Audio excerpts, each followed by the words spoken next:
Hello, good afternoon or good morning, and where you are joining us.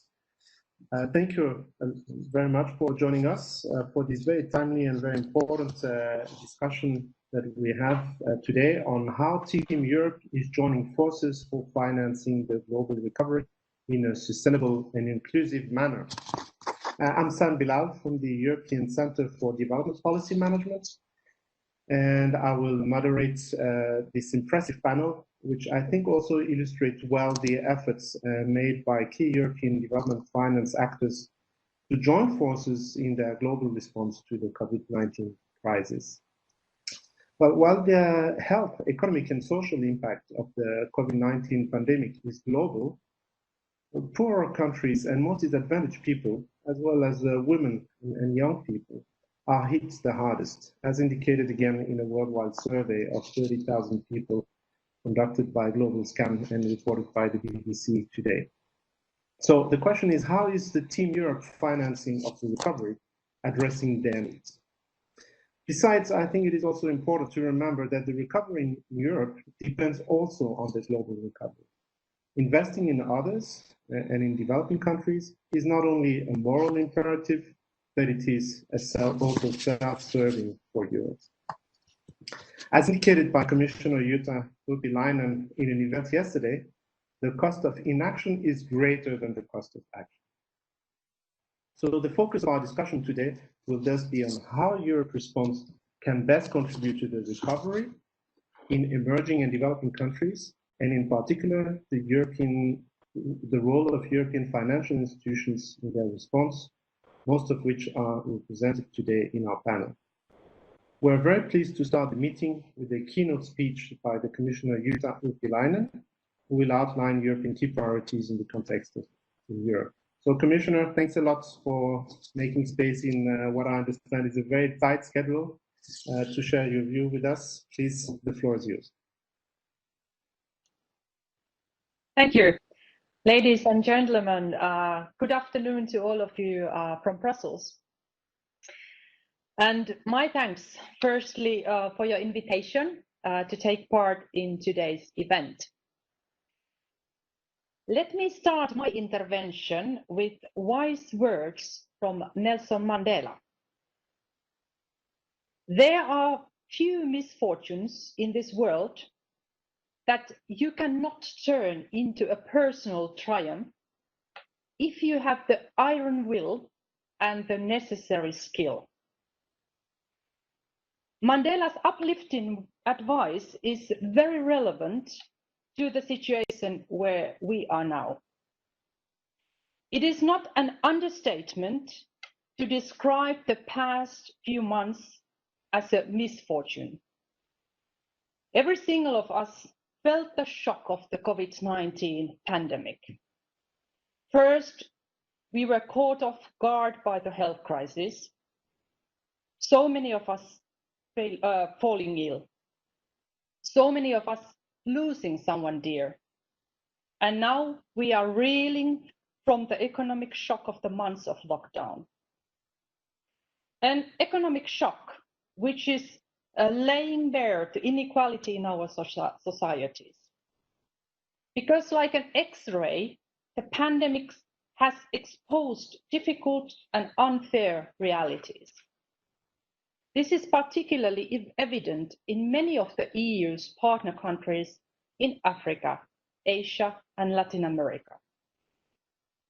More pressure on unprepared health systems, more pressure on fragile water and sanitation systems, more pressure on global agri-food systems, more businesses struggling for lack of digital skills.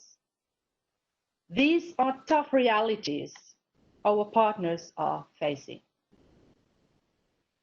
But one thing is clear, however, the health and economic crisis is a shared global challenge. It requires a shared global solution. Early on into the crisis, Europe rose to the occasion. We identified a need for global leadership and led by example.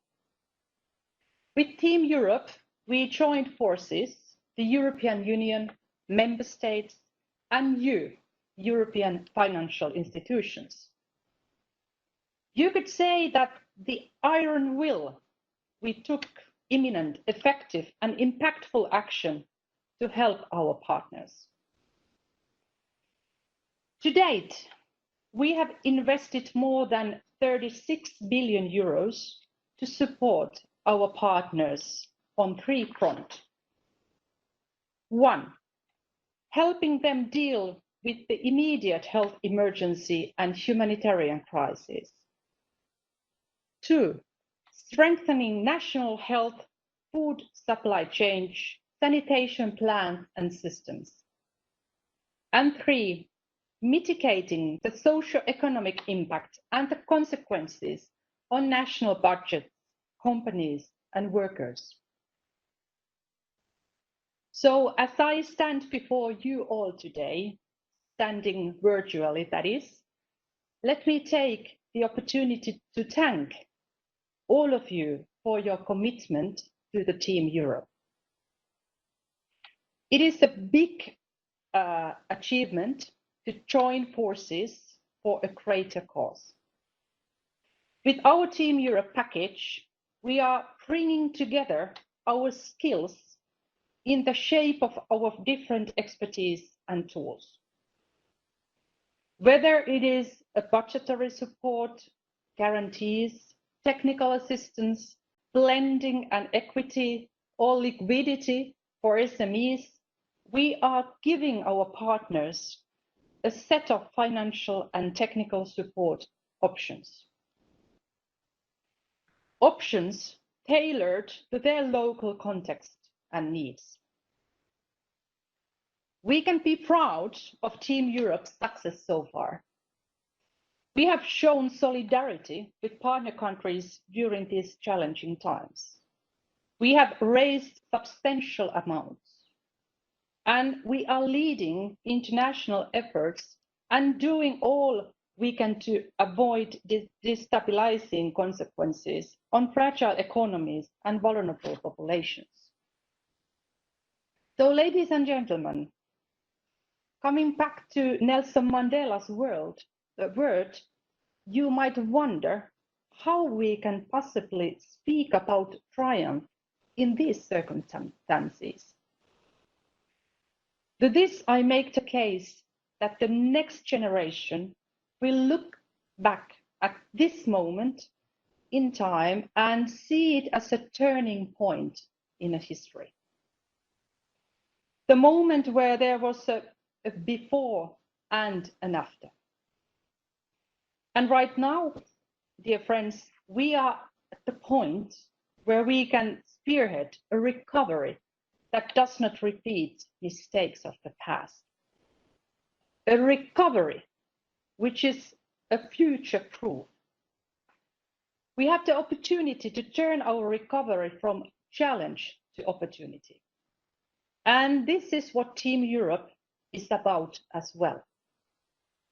Not only we are helping our partners in a short term, but we are also united in a vision of a future that is green and digital and resilient. Sustainability can be the engine of growth to resilient recovery, in the words of the UN Secretary General Antonio Guterres. Our continued collaboration as Team Europe, including with you as European financial institutions, will be crucial for taking forward this transformative agenda. Let there be no doubt, you have a major role to play in boosting a global recovery. We will be relying on you to help improve climate and environmental disclosure and reporting standards and help develop frameworks for aligning finance with the SDGs and the Paris Agreement. Another key opportunity will be the Finance in Common Summit this coming November, the first ever gathering of public development banks in support of the global recovery. So my message today to you as representatives of European international financial institutions is clear.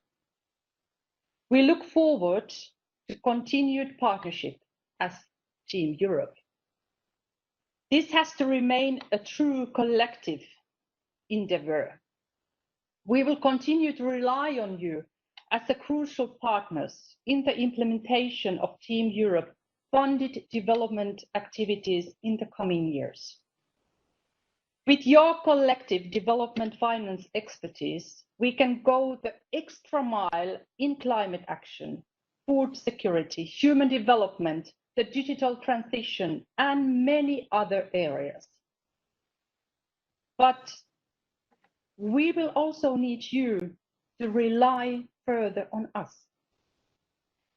This implies aligning our priorities, communicating with each other, pursuing joint development objectives, bringing together our resources, and being accountable to each other. And of course, coordinating the implementation of our activities, not just at the headquarters level, but also on the ground. I am very hopeful for what we can achieve together, because investment, dialogue and cooperation with all stakeholders at the country and regional levels is a way forward for growth and prosperity. It is how we will fight inequality and build a greener, more resilient and peaceful world. Take, for example, food systems.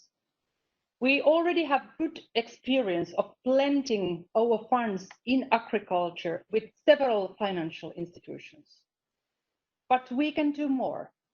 I hope that we can further ramp up sustainable agricultural investments in the coming months. The health of our planet, our people and our economies depend on that. Likewise, more investments in literacy, learning, skills and healthcare will be game changers for human development, creating more choice and opportunity for the whole of society. Here, public-private partnerships will be critical. With regard to digital communication and technologies, you know as well as I do how this helped us during lockdown to stay close while being apart. How this helped to keep schools and universities ongoing, even though when they were shut. We need to step up our joint efforts to ensure that every person and every corner of the world gets connected and benefits from the digital age. Together, European institutions, EU member states and financial institutions, we can coordinate efforts to help partner countries' digital transformation.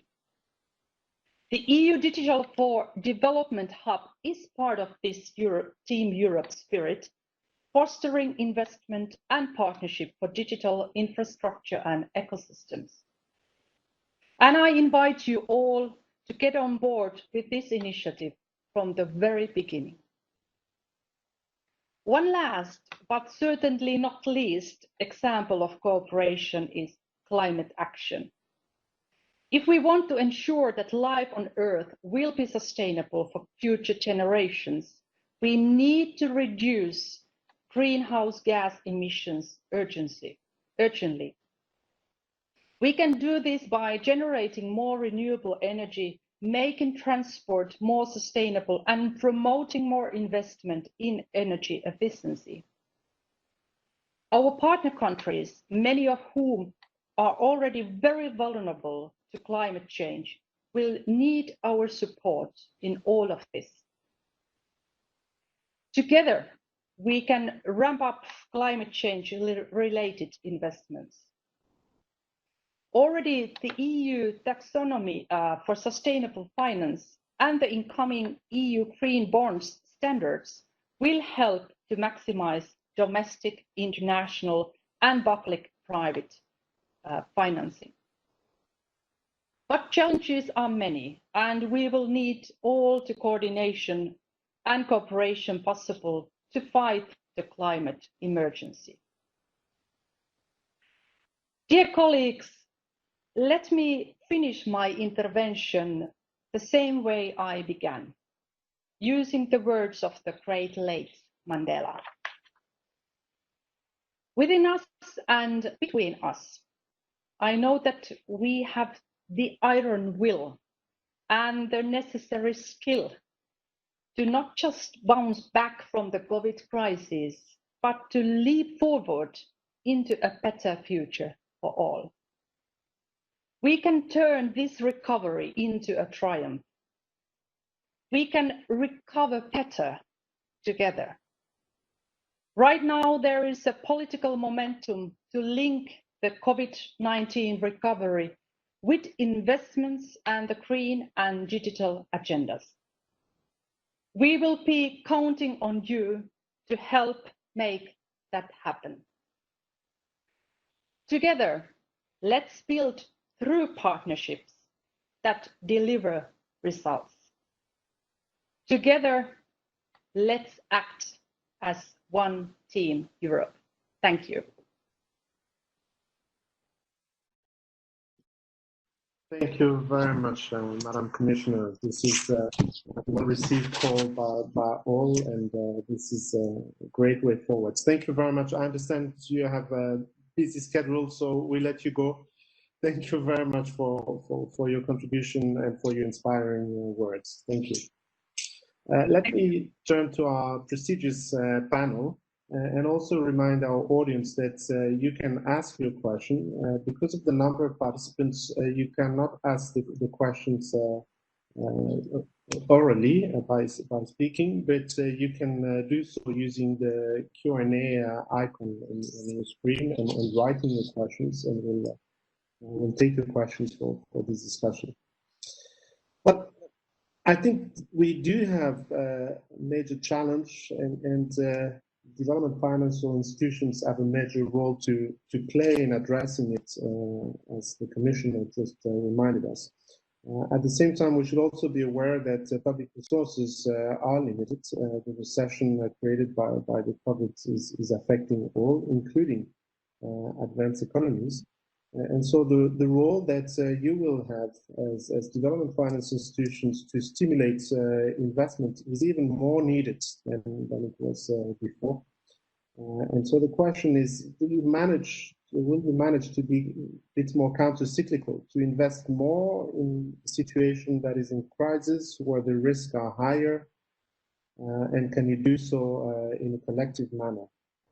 So let me start turning to Mr. Jürgen Richtering, who is the acting president of the European Bank for Reconstruction and Development. What is your approach? How have you been working collectively, and how have you responded to the crisis? Yes, good afternoon, everyone. Thank you, Sam. Dear colleagues, distinguished guests online. Let me start by saying that being a German national, growing up in the Netherlands, having a small house in the middle of France, and working for a global bank with a European heart, with headquarters in the UK, should already give you a pretty good indication that I truly believe in Team Europe. But ladies and gentlemen, today we are talking about joining forces, about cooperation, and the fact alone that we're all gathered here today, EU, EIB, the European DFIs, and the EBRD, is evidence that it's already happening. Yes, indeed, faced with the unprecedented challenges of the coronavirus, the international community of multilateral financial and development institutions, I believe, really has come together and delivered a truly impressive crisis response. In many ways, this has been a baptism of fire, because this is a crisis of a scale and a dimension we have not seen before. But I think we can take heart from the speed, effectiveness, and robustness of our response. Yes, leveraging on its other strength is the way ahead indeed. Take, for example, the EBRD. As said, we are a multilateral organization with a European heart, and as such, we have been proud and honored to partner with Team Europe. We work in 38 economies with a focus on private sector development and operate either in Europe or in countries and regions which are of strategic importance to Europe. So it was only logical and right that one of our first steps was to align our activities with our European partners. And today, I'm actually very proud to report that we not only responded quickly on paper, no, we also delivered.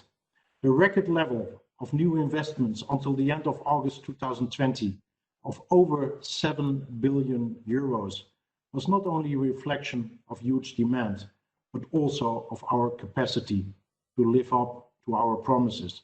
And just to compare, last year, 2019, the year we achieved investments of over 10 billion for the first time in EBRD's history.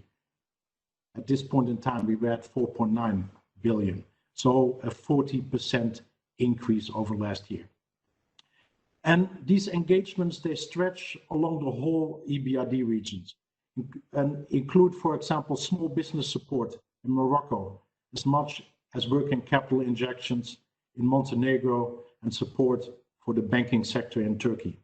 And this figure doesn't even include our record trade finance activities, something I'm particularly proud of.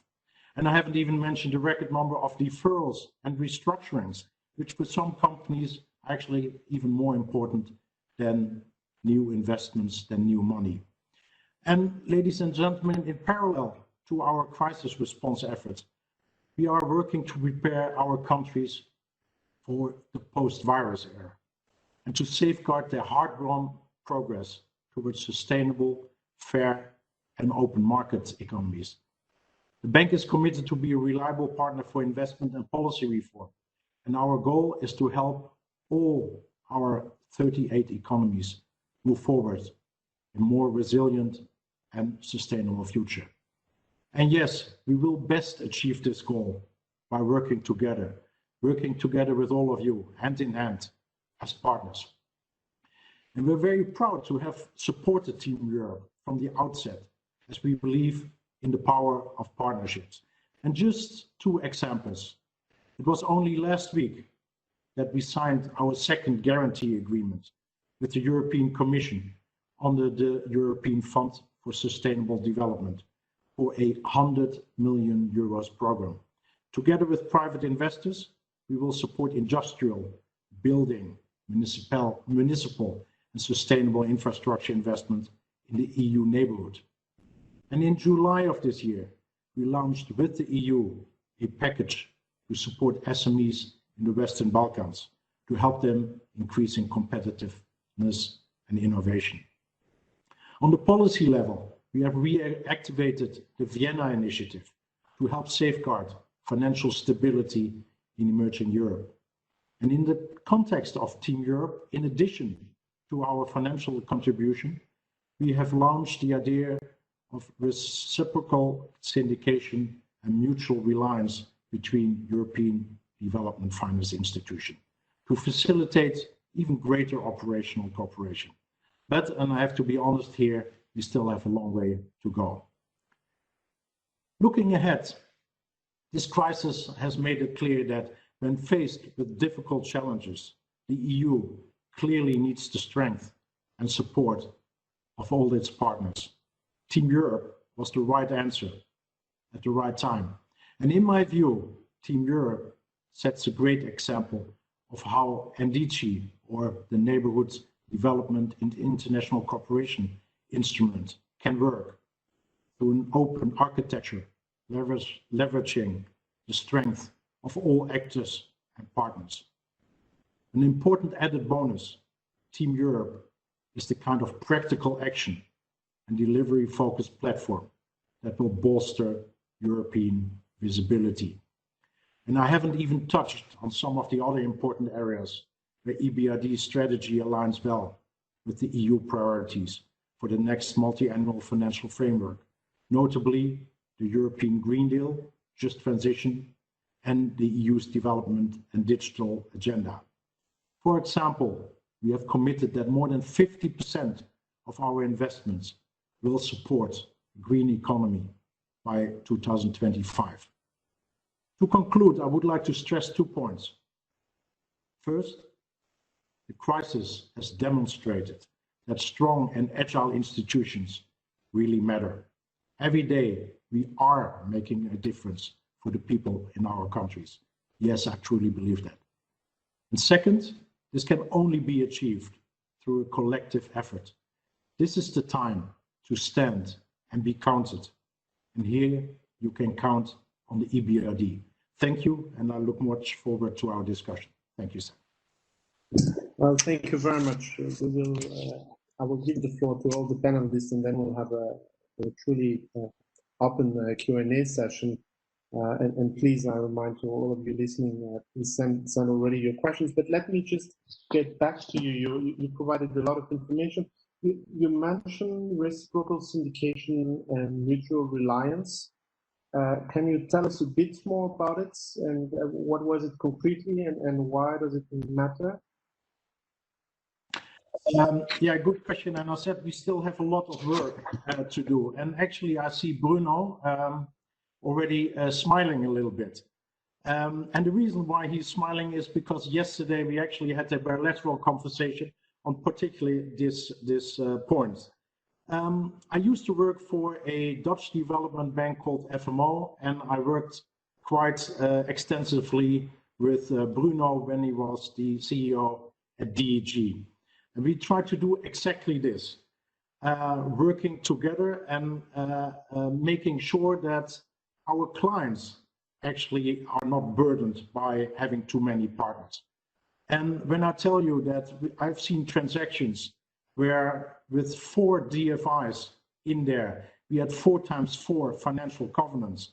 This is not the way forward. This is not how we deal with our clients.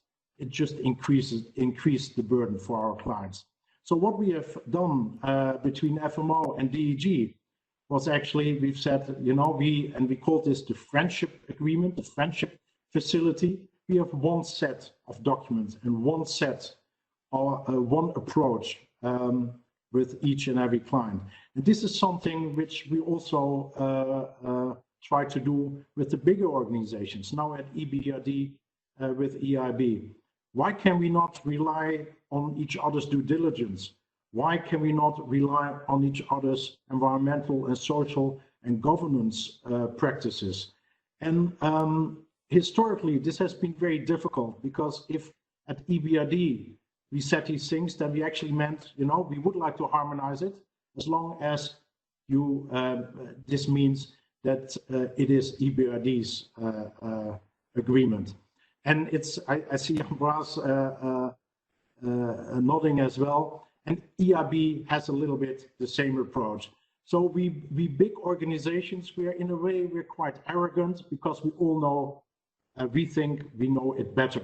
And this has to change a little bit, not to our benefit, but for the benefit of our clients. And slowly but surely, I actually see this already happening in larger project finance facilities, but now we also need to do this on the individual client level, because many of the clients we have actually are joint clients.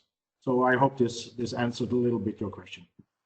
Yeah, thank you. But did you manage to have at the EBRD some mutual reliance agreement in joint syndication? Actually, we have this now with a few organizations, and not to highlight again my former employer, FMO, but FMO is one of these organizations which is very good in following the lead, and also with following EBRD.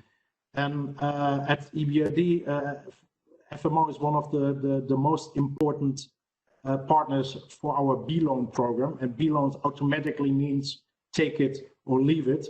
So yes, EBRD is already applying this, but not with all organizations. And yesterday we had exactly this discussion, how to make sure that this is not based on single agreements, but let's see if we can do this jointly with all European DFIs. That seems indeed from an outsider's perspective, it seems to be a logical step forward to have a truly Team Europe approach.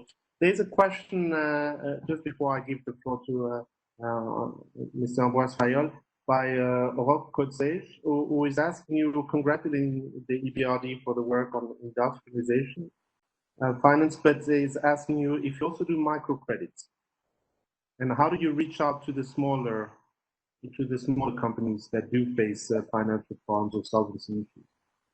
Yeah, very good question, by the way. On your first one, it's logical, but what is logical is not always happening in the European DFI world. So we need to go one step further. It is indeed true.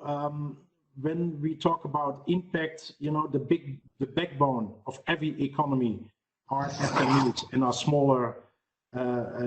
smaller organizations and smaller companies. And for that, as you know, we are quite unique. We have truly boots on the ground. We have offices and strong local offices in over 40 countries, actually in all countries where we are active. So we try to have these relationships directly between the local office and the local company. But that's not always the most effective way, because a large organization headquartered in London, it is not always effective to deal with very small SMEs, because there you need to have another kind of relationship. You need to kick the tires once in a while, a little bit more than you do with a big, large systemic bank in a country. So we, one of our preferred approaches is to work with local partner banks who we work with, and they then either on-lend our money, and often we do this together.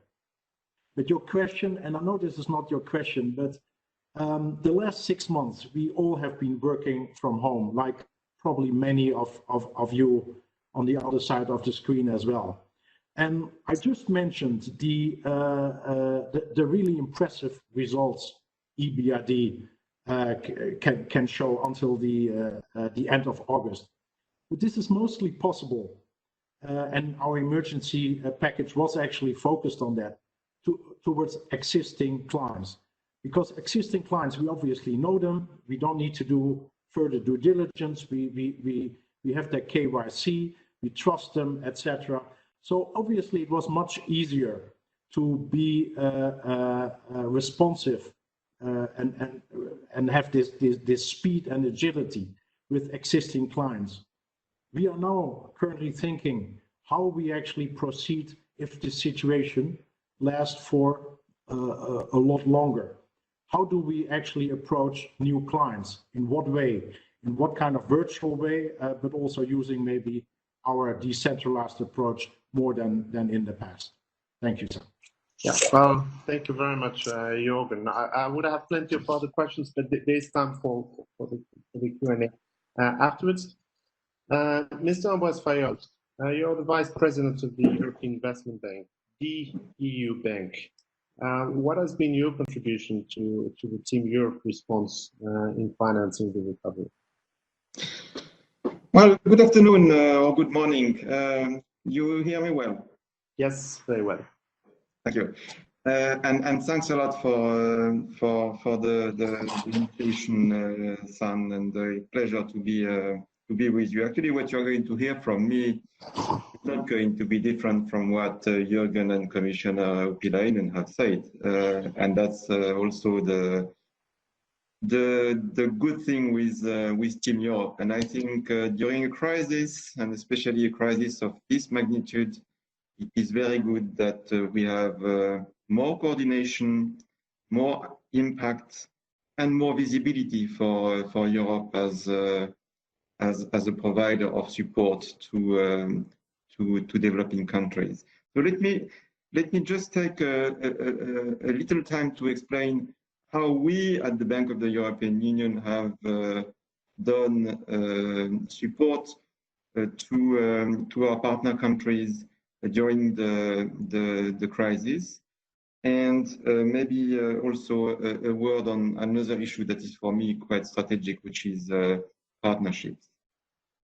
In Team Europe, we have been with other institutions, and of course, Jürgen was right to say that EBRD was also a big partner of Team Europe. We have been from the beginning very active with the European Commission to try to develop projects and products that would help partner countries. The figure that I would like just to stress is 6.7 billion euros that we intend to lend to in terms of increased disbursement and new projects for supporting projects related to COVID crisis in partner countries. The bulk of it being in Africa. And what we have tried to do is, and thanks to the support of our board members, and you know that our shareholders are the members of the European Union, we've tried to act very quickly.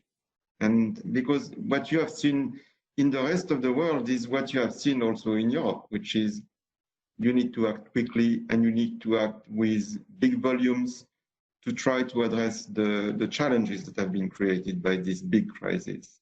And what we have tried to do is to work in both directions of health-related projects and support to the recovery of the economy, and in particular in the SME world.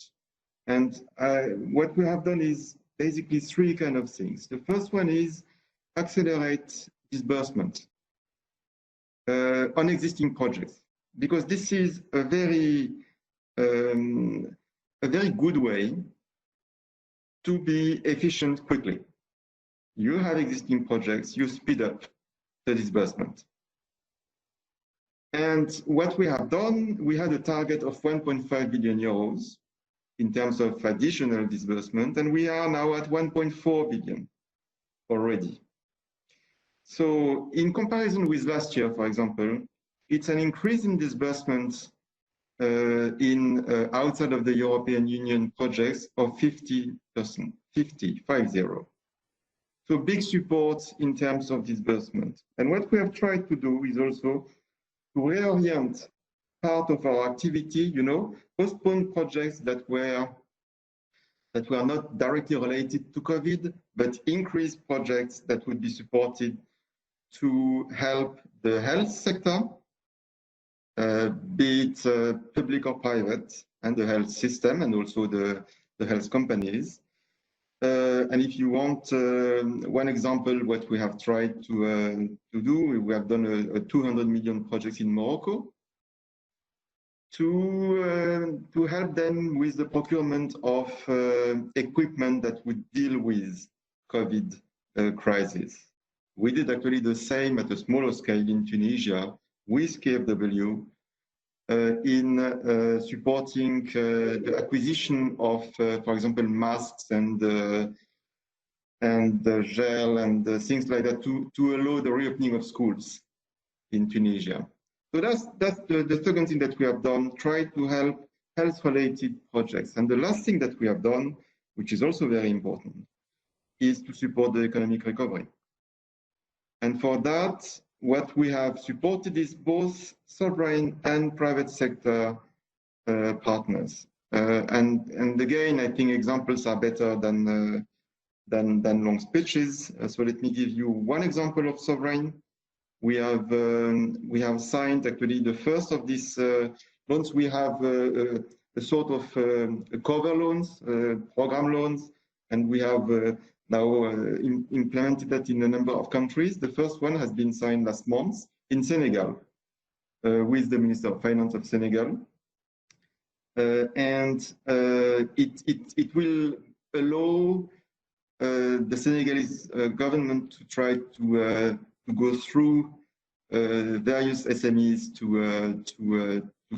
to help sectors, in particular sectors that have been extremely hard hit by the crisis. And we have also strengthened the partnership that we have with big private sector partners in Africa in particular. And as an example, I would say For example, the partnership we have with Afreximbank or with the Trade Development Bank, TDB. I mean, these are very important partners for us, for us EIB, and we have increased our partnerships through the crisis. So the first thing was, let's be quick. Let's try to be quick, and let's try to help really focusing on what is the heart of the crisis, even if it has to mean that some of the projects that we had in mind, we will do that later on. And the second thing that I wanted to stress is the importance of partnerships. I mean, we at EIB, and we are not different from many other institutions in the development world. We have partnership in our DNA.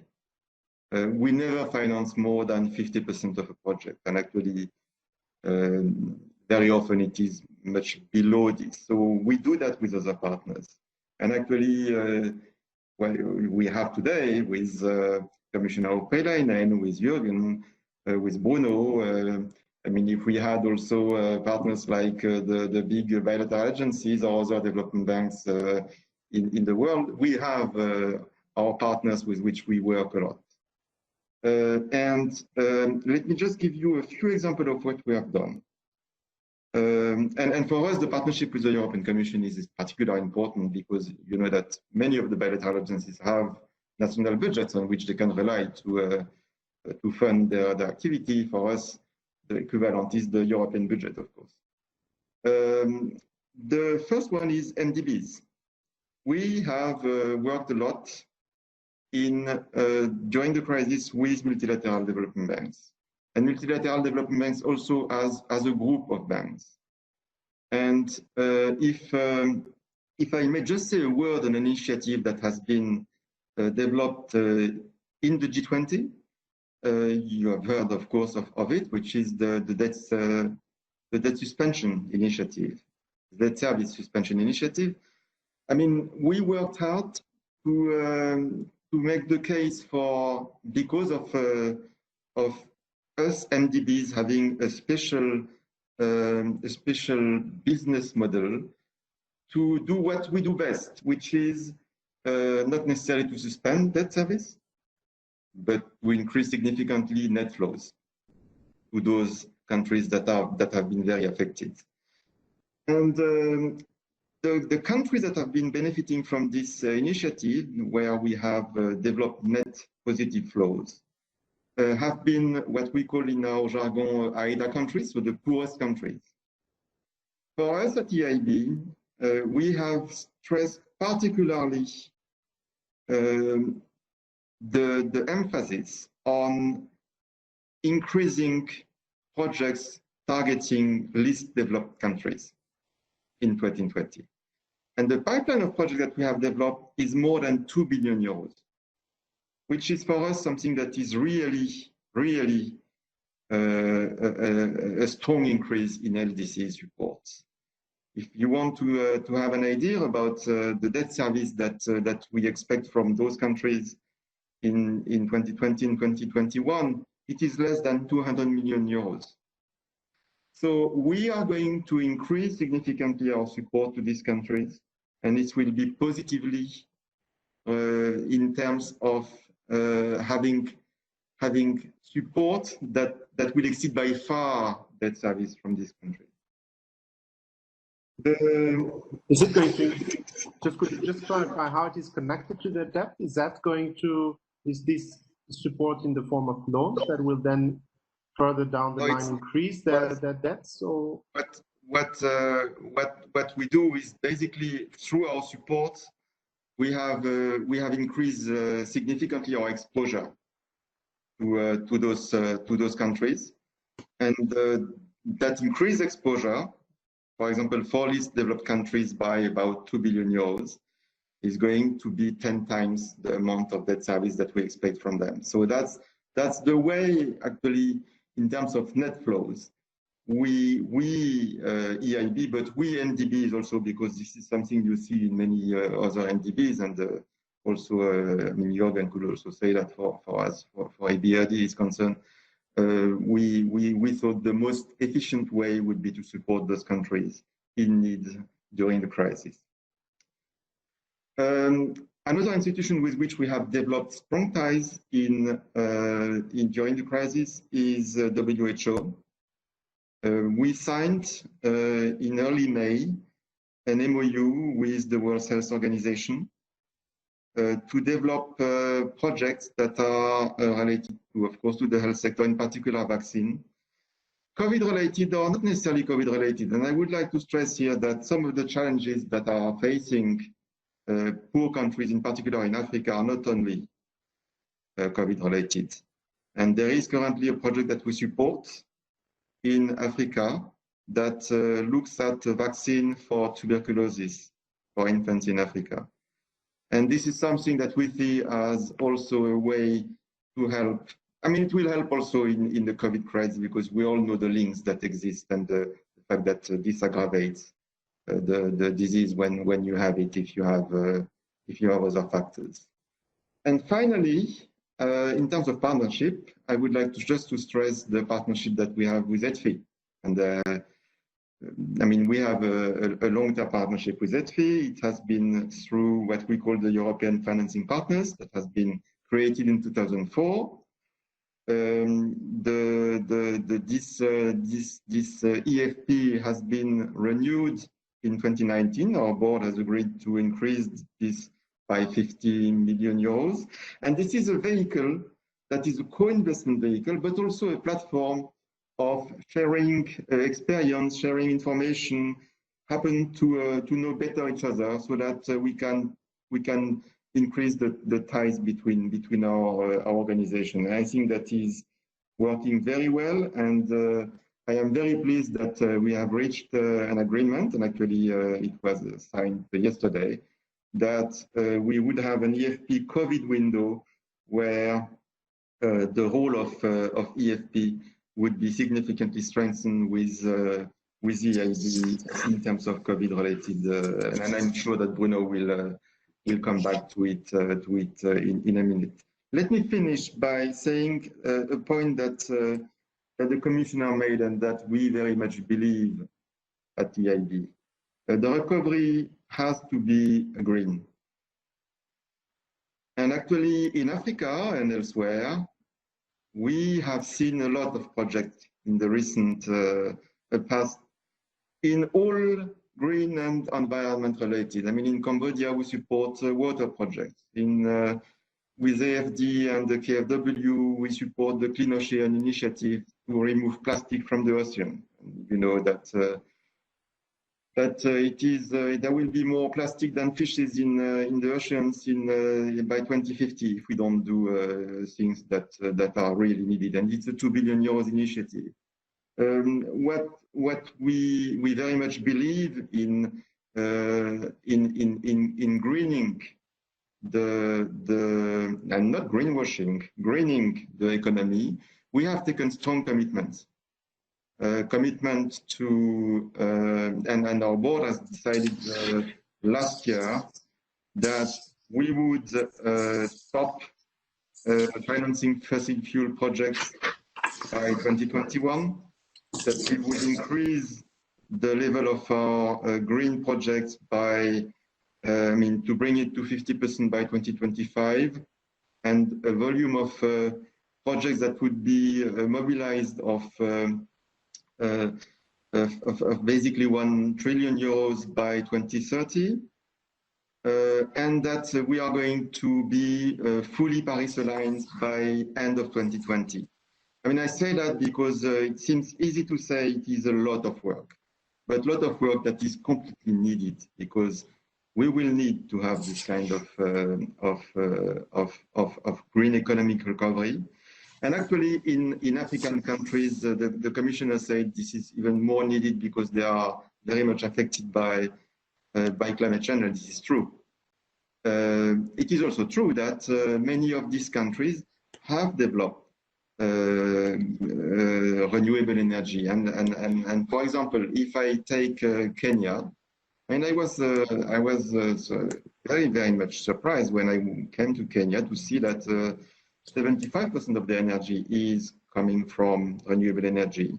And we at EIB, we have supported this with, for example, geothermal projects like Olkaria or the Lake Turkana, which is the biggest wind farm that we have supported with the African Development Bank.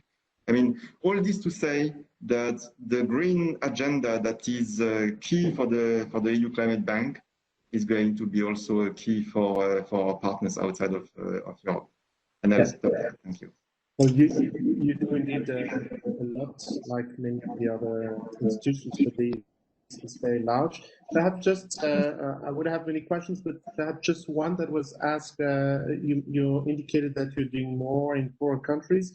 One of the issues also for many poor countries is the ability is the opportunity, to lend in local currency financing, because otherwise they do have a problem, especially with the devaluation of the value of some of these countries. Have you been able to? Are you doing something more in that respect? Yeah, I mean, we are developing our lending in local currency. This is not easy.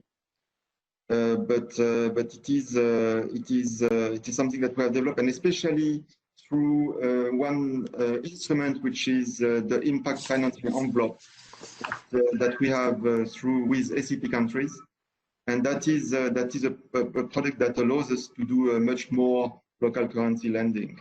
Let me also say that among the problems that we see in financing those economies, local currency is one. The difficulty of moving from ideas to project is another one. So we also have developed a new project that we intend to launch in the coming weeks. That is called the Gap Fund Initiative. The Gap Fund Initiative is going to be an initiative launched by the Global Covenant of Mayors.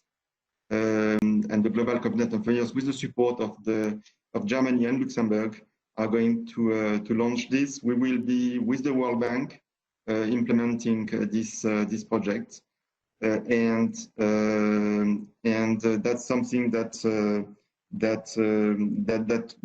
will help move from early stage project preparation for project related to cities and sustainable cities. And we think that part of the challenges in green economy is in this. So to conclude, San, just to say that we very much believe in supporting development projects, in supporting local currency, in supporting green economy, and we think that this is what we intend to do further in the future EFSD program. Thank you. Yes, thank you very much. I will remind also everybody that you can ask questions through the Q&A setting. I've picked up one. Let me turn to Mr. Bruno Venn. You are the chairman of the Associations of European Development Finance Institutions, and so that groups a large number of bilateral DFIs.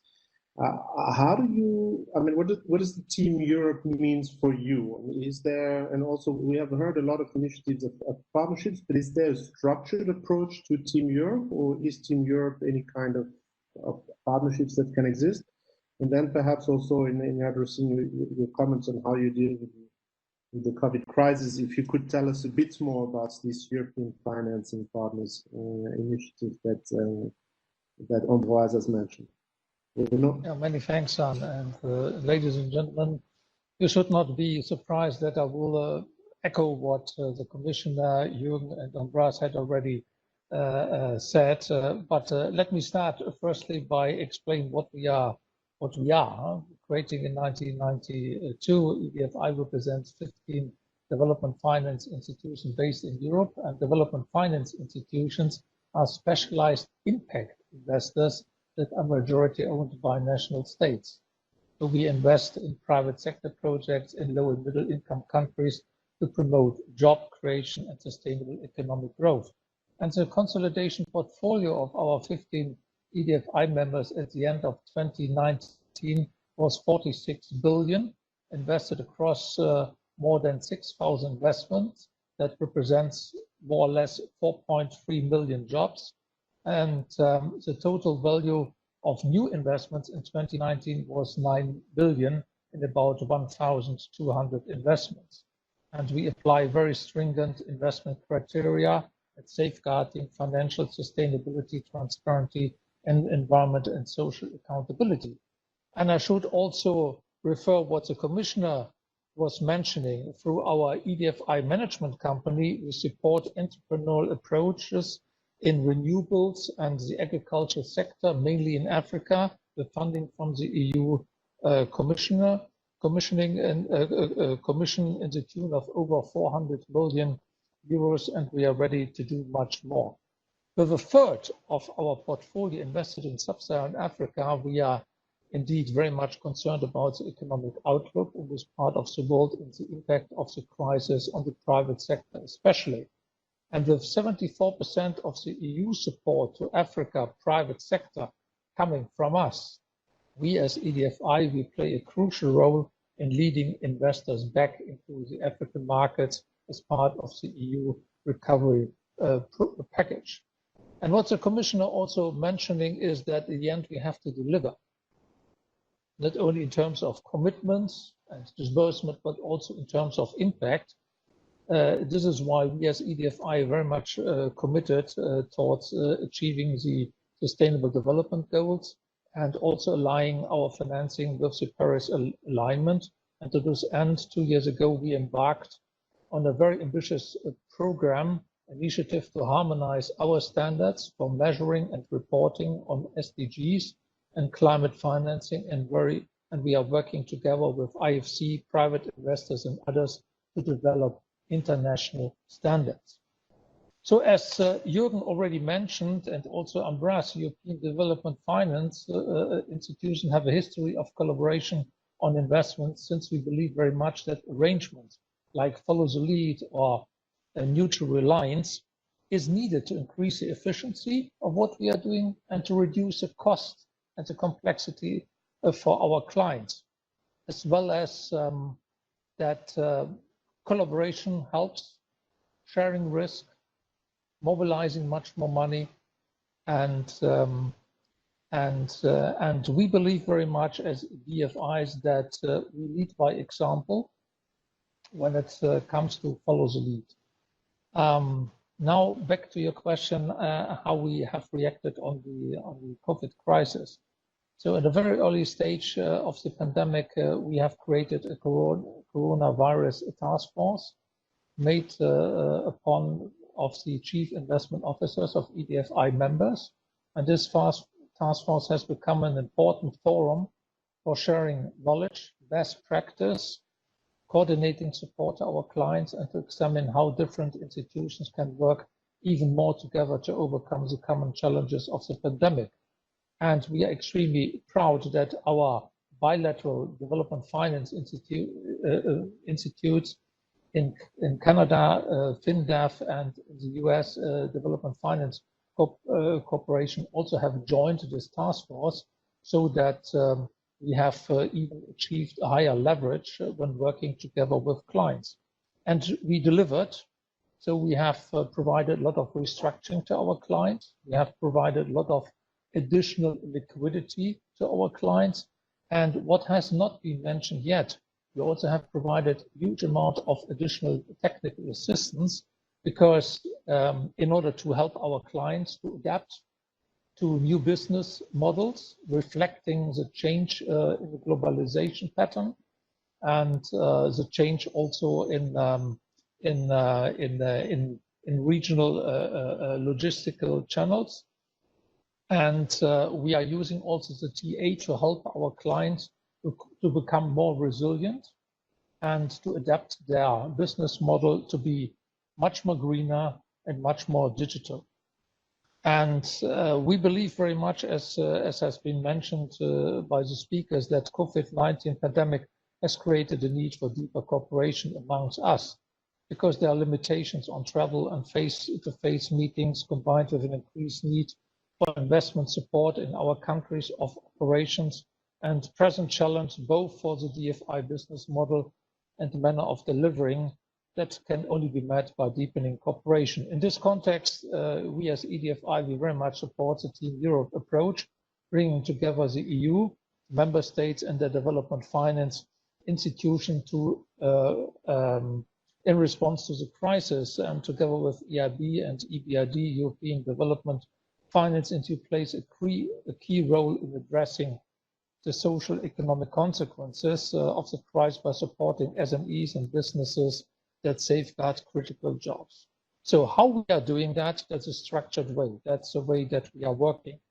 So, for example, EBRD, as Jürgen already mentioned, is a large financing partner for EDFI members, and we appreciate very much the advantage of EBRD to combine the financing of the private sector with the capability and the capacity to work with governments on policy reforms that are needed to improve the business environment for the private sector. Because we believe very much that we have to do much more upstreaming, working together with institutions that have the capacity to be engaged in the policy dialogue, because it's crucial that we also use now the pandemic to go for much needed reforms so that the business environment is improved much more. Together with the EIB, as Abrasa already has mentioned, since 2004, we have two joint financing vehicles, the Interact Climate Finance Facility and the European Finance Partners, that we have used to finance investment with a volume of over 1 billion euro, mostly in Africa. And the two facilities allow to syndicate larger amounts, sharing risk and reducing transaction costs and complexity for clients and the DFIs involved. And in my view, EFP and ICCF are best examples for follow the lead and mutual reliance, since it's one institution that makes a proposal to the joint investment committee. Then all the others, they can say yes or no. And if they can say yes, then they're working on the papers that has been submitted by the proposing partner, and the proposing partner is then also responsible for the due diligence and for the future monitoring. And once again, I like to stress that by doing that, we reduce the cost of doing business for all of us. And as mentioned by Ambras, we are scaling up our existing cooperation on the framework of the European Finance Partners. We are proud to announce today that we are topping up the existing EFP co-financing facility with a dedicated COVID window of 280 million, which should be operational by the end of this month.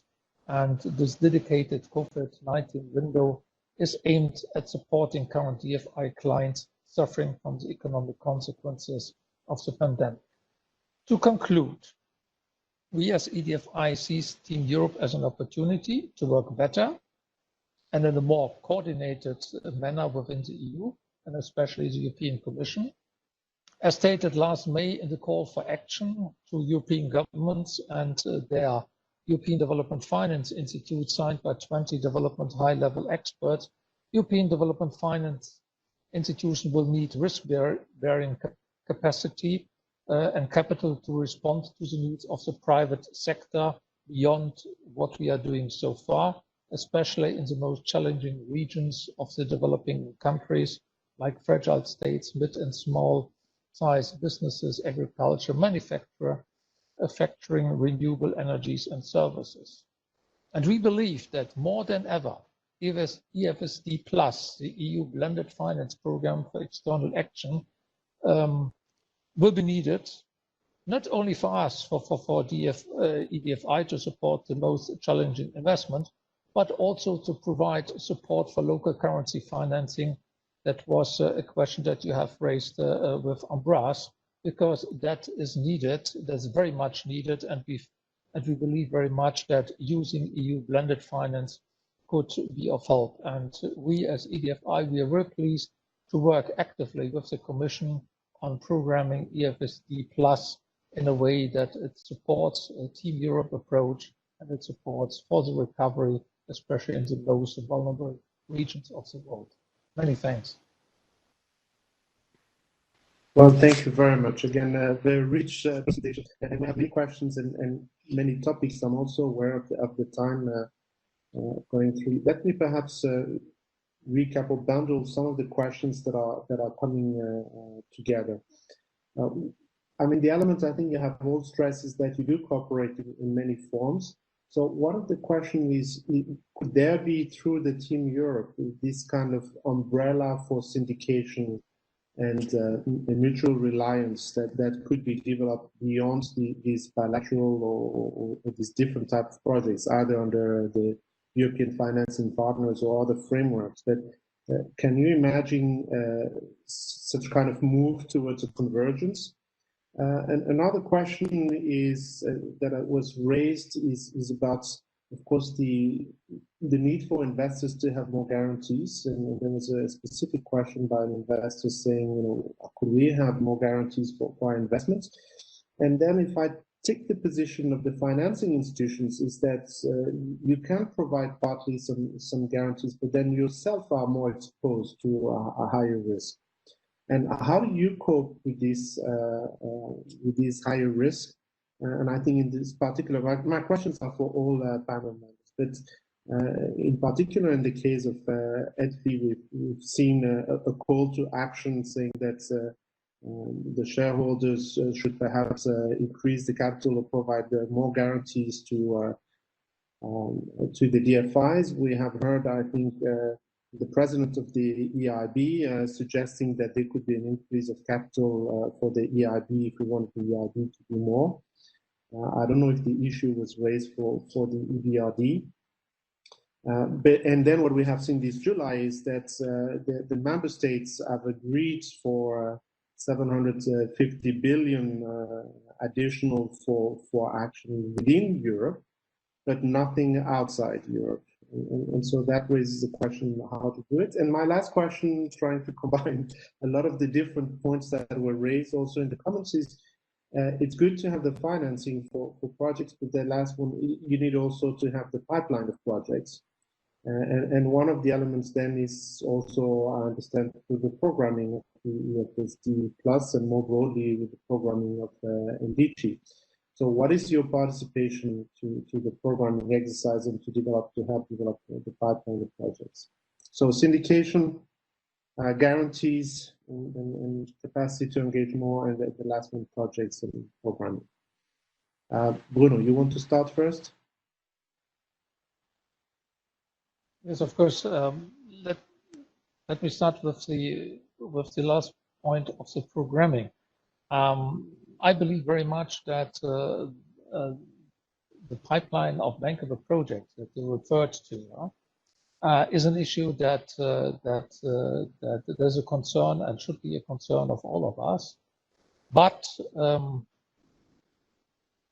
it requires much more collaborative efforts that we as EDFI, and we are trying to do that we have to work much closer with our friends in the East, but also with governments and donor agencies, because the bankability is a question of the regulatory environment.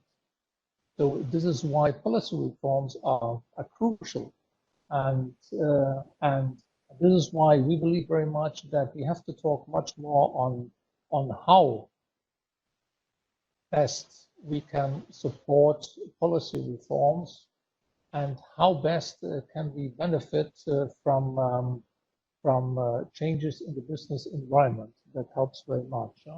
With regard to also Team Europe, I mean, is that not one yes, of the course, pillars of the Team Europe approach? Yes, to combine these. Yes, absolutely, absolutely.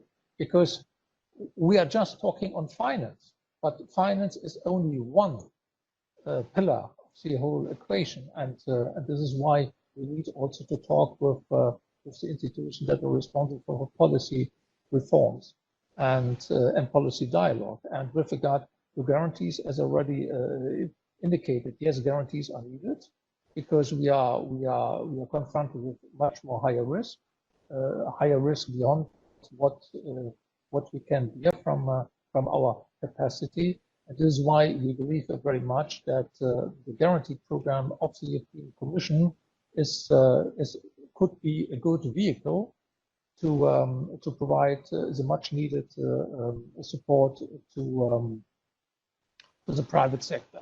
And the last point is with just very briefly, yeah. because we have to conclude in 4 minutes. So yeah. if we can just in 1 minute. Yeah, syndication is crucial, because without syndication we cannot share risk. Yeah. So Ambroise, well, you want to react? You don't have to answer my 3 questions, but perhaps no, I would just like one to or say, 2 of them. Yeah, I would just like to say 2 things. The first one is we have in the current EFSD a risk-sharing scheme that has already been signed with the European Commission, we EIB, and we received an increase in the COVID context. So that's something that that is, and indeed, you're absolutely right, Sam. Risk-sharing is a valuable product to offer, especially to banks in the regions, both in sub-Saharan Africa and in the neighborhood countries. Actually, this is a very good project that is also a very good one within the European Union, and we develop also big projects of risk-sharing in Europe. And my second comment is on MRI. Just to say that it is true. Digital Reliance Initiative. Sorry, yeah, or exactly. How can we rely more on it? And Jürgen is right. This is not easy. We do progress, but this is slow. And I think it is. I mean, it is not easy. Let's face it. But I would say that doesn't. And this is something that is in no contradiction with the fact that the coordination between development partners, between development banks, between institutions has increased significantly and for good in the recent past. And I think that's something that I take more as positive than just the problems that we face with mutual reliance, even if there are progress. And one of the recent progress, and maybe Jürgen, you want to say a word on that, is that we at EIB have signed with the BRD an MOU to make progress on reliance related to procurement. I'll stop there. Thank you. Well, thank you very much, Ambroise. Jürgen? Yeah, very briefly, and I see you have 1 minute or so, 2 minutes. So just a few, I'm not going to repeat what my colleague said, but just a few things on risk sharing or guarantees. Of course, we all agree it's a good instrument, but it's important how to use this instrument. We are very much a proponent of market-based approach, of market pricing. So we don't like to see actually guarantees or so where it's not needed. But to de-risk, absolutely fine. Example, Lebanon at this point in time, no bank will actually touch anything in Lebanon. We do need to have a kind of first loss guarantee from the EU. And then lastly, there was also a question on how do you deal with risks? Actually, you know, for the last 29 years, we are actually on this earth to take risk. And yes, even in these kind of times, of course, our NPLs, they go up a little bit, and this is not only EBRD, but also European DFIs, our write-offs are actually much lower than you would expect because we actually manage these risks much better. And I can talk a lot about local currency. Actually, I would have loved to say you a few words on the importance of local currency. We have a special team actually particularly doing this. We already signed more than 50 projects, and we do this either on our own balance sheet, but also, and we haven't mentioned that, TCX. But that is probably something for the next hour or so. Thank you. Well, thank you very much. The next hour will take place, but not immediately. I would like to thank you. Thank you all for your participation and taking time to join us. I would like to thank also your respective institutions and colleagues at at EIB, EDFI, and EBRD for helping to put this event together, to prepare it. And we're planning another one to be able to dig a bit deeper into some of these questions. So thank you very much for your collaborative efforts. I think we see that there's a lot of steps have been taken. Still more needs to be done. I mean, these are really exceptional times, so we have to outdo ourselves and to go beyond what we think is the normal to be able to reach out better. And thank you very much in this effort. Thank you all for those that have followed, and this recording is going to be available online, and we'll continue the discussion very soon. Thank you very much. Thanks for Thanks also, keep up the good for work. moderating. Yeah. Thank you. Thank you. Bye-bye. Bye. Bye. Bye-bye.